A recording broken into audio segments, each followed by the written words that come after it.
नमस्कार दोस्तों, आपका इस अपने चैनल ज्ञान कला पर स्वागत है। तो आज हम भारतीय संविधान यानी कि इंडियन कॉन्स्टिट्यूशन के बारे में जानेंगे। मैंने इसे 4 इजी पॉइंट्स में समझाया है और इनके कुछ आगे के पॉइंट्स भी हैं जिन्हें आप नोट्स की मदद से आसानी से याद कर सकते हैं। तो इसका फर्स्ट पॉइंट है what is the Indian constitution, यानी कि भारतीय संविधान क्या होता है। भारतीय संविधान भारत का सर्वोच्च कानून सुप्रीम लॉ है। भारतीय संविधान वर्ल्ड का सबसे लॉन्गेस्ट रिटन कॉन्स्टिट्यूशन जिसको बनने में 2 साल 11 महीने और 18 दिन का समय लगा था।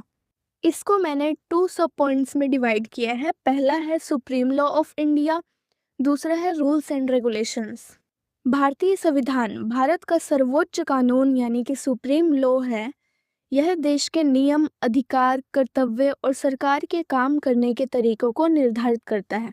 इसके अंदर सारे रूल्स, रेगुलेशंस, ड्यूटीज़, किसको कितनी फ्रीडम मिलनी चाहिए, कितनी फ्रीडम है, और गवर्नमेंट रूल्स, गवर्नमेंट क्या काम करेगी, कैसे करेगी, ये सब कुछ इसमें रिटन है। अब आते हैं इसके सेकंड पॉइंट यानी कि कॉन्स्टिट्यूशन मेकर्स पर, यानी कि इंडियन कॉन्स्टिट्यूशन को बनाया किसने है, ये भी तो जानना ज़रूरी है ना। तो इसमें भी 2 पॉइंट्स है। इसमें पहला पॉइंट है कॉन्स्टिट्यूशन असेंबली, दूसरा डॉक्टर भीमराव अंबेडकर। भारतीय संविधान का निर्माण संविधान सभा कॉन्स्टिट्यूशन असेंबली ने किया था। इसके प्रारूप समिति के अध्यक्ष डॉक्टर भीमराव अंबेडकर थे, इसलिए उन्हें संविधान का शिल्पकार भी कहा जाता है। अब आते हैं थर्ड पॉइंट पे, इम्पोर्टेंट डेट्स। अब इंडियन कॉन्स्टिट्यूशन की इम्पोर्टेंट डेट्स जो कि हमें याद रखना पड़ता है, उसमें पहला है 26 नवंबर 1949 जिसमें इंडियन कॉन्स्टिट्यूशन अडॉप्ट किया गया था, एंड 26 जनवरी 1950 को इंडियन कॉन्स्टिट्यूशन इम्प्लीमेंट किया गया था। यानी कि 26 जनवरी 1949 को संविधान को अपनाया गया था और 26 जनवरी 1950 को इसे लागू किया गया था। अब आते हैं इसके फोर्थ पॉइंट पे, why is constitution important. Indian constitution जरूरी क्यों है? क्योंकि इसके अंदर फंडामेंटल राइट्स होते हैं, फंडामेंटल ड्यूटीज़ होते हैं, गवर्नमेंट सिस्टम, गवर्नमेंट रूल्स होते हैं, एंड इक्वालिटी एंड जस्टिस होता है, जो कि इंडियन कॉन्स्टिट्यूशन में महत्वपूर्ण भूमिका निभाता है। फंडामेंटल राइट्स यानी मौलिक अधिकार वे अधिकार हैं जो भारतीय संविधान हर नागरिक को देता है, जैसे समानता का अधिकार, स्वतंत्रता का अधिकार और शिक्षा का अधिकार। यानी कि किसी से भी किसी भी प्रकार का डिस्क्रिमिनेशन यानी कि भेदभाव ना किया जाए, किसी जाति के आधार पर, लिंग के आधार पर, रंग के आधार पर किसी से भी भेदभाव ना किया जाए। सभी को स्वतंत्रता मिले ताकि वो किसी भी राज्य में आ जा सके, और शिक्षा का अधिकार तो सबको मिला हुआ है।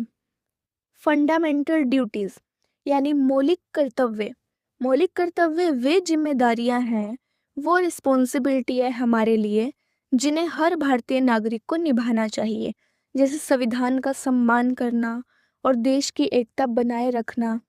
कुछ हमारे देश के नेशनल सिंबल्स होते हैं, नेशनल सॉन्ग, नेशनल एंथम, इन सबको रिस्पेक्ट देना। तो ये हम सभी नागरिक, हम सभी के लिए एक महत्वपूर्ण रिस्पॉन्सिबिलिटी है। गवर्नमेंट सिस्टम, संविधान यह तय करता है कि सरकार कैसे काम करेगी, चुनाव कैसे होंगे और देश को चलाने के नियम क्या होंगे। और ये तो आप जानते ही होंगे कि हमारा देश एक लोकतांत्रिक देश है। इक्वालिटी एंड जस्टिस, संविधान सभी नागरिकों को समानता और न्याय का अधिकार देता है। कानून की नज़र में हर व्यक्ति बराबर माना जाता है, चाहे वो किसी भी धर्म का हो, जाति का हो, वर्ग का हो, नॉट मैटर। सब कानून की नज़र में सभी एक समान हैं, सभी बराबर हैं। अगर किसी से भी किसी भी प्रकार का भेदभाव किया जा रहा है तो इसका मतलब वो इलीगल माना जाएगा। उसके लिए सज़ा भी निर्धारित की जाती है कि किसको क्या सज़ा दी जाएगी। इसलिए भारतीय संविधान हमारे देश की नींव माना जाता है और यह देश को व्यवस्थित तरीके से चलाने में मदद करता है। तो ये सारे पॉइंट्स थे इंडियन कॉन्स्टिट्यूशन के। आई होप आपको ये समझ में आ गया होगा and thank you for watching this video.